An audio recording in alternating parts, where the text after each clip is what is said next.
G'day guys, hope you're all doing well, keeping safe during lockdown.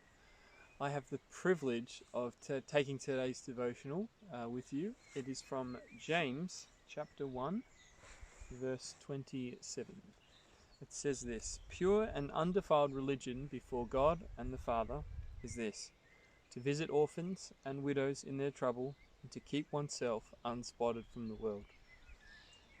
I've been blessed in recent years to have done some missions in Mozambique, where we day in day out work with orphans and widows and ladies that have come out of sex trafficking. It's the kind of stuff that breaks your heart and is very in your face and confronting. So sometimes I take that verse quite literally, in that there's an orphan and a widow right in front of me. But the challenge for us, being here in Scotland, and could be Australia, could be anywhere in the Western world, the challenge, what does that look like for us day in day out? And that's a difficult thing to answer. Back in Mozambique, we took orphans in off the street. They would run around and kicking a little soccer football, as you call it, made of plastic bags and rubber bands.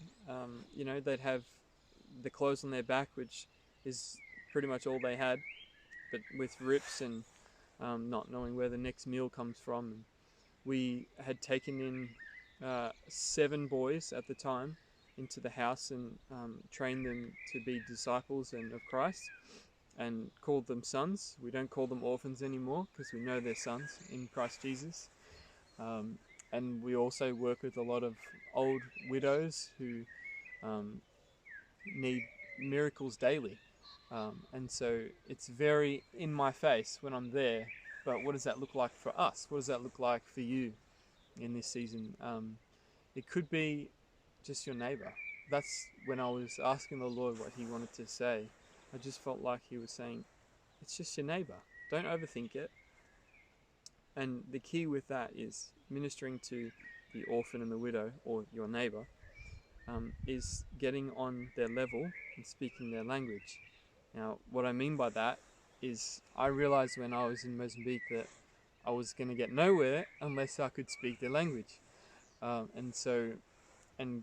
Getting that heart to heart, that connection, getting on their level. It could be just kneeling down just to look them eye to eye. But the principle of that I want to draw out is that it could be a neighbor across the street who's a widow or really struggling with being alone, and just get on their level. Just go and say hi, after lockdown, of course.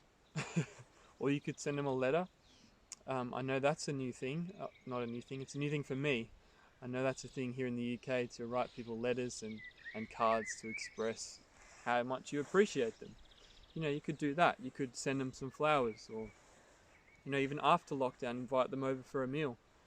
That's what that verse is talking about in chapter 1 verse 27, is that just pure religion is going after your neighbor for Jesus and just loving them, but get on their level and speak their language, as in their heart language. I think that's the key. And also, that verse also talks about keeping yourself unspotted from the world. That is the $1 million question that everyone wants to know. How do I stay perfect? It's only in Jesus that we are made perfect. And I know for myself, I've tried a lot of different ways and strategies to keep myself unspotted from the world, but really none of them work, because it's flesh against spirit all the time. None of them work other than Jesus. He's the one that makes us right before God, but we don't take that for granted. We constantly lean into him and ask him, Lord, how can I be better? How can I love you more today? So I just wanted to share that with you guys today, and keep yourself unspotted by the world. How? By keeping your eyes on Jesus. Simple as that. But bless you, and go and love on your neighbor today. Just one person, one more. Bless you, and hope to see you soon.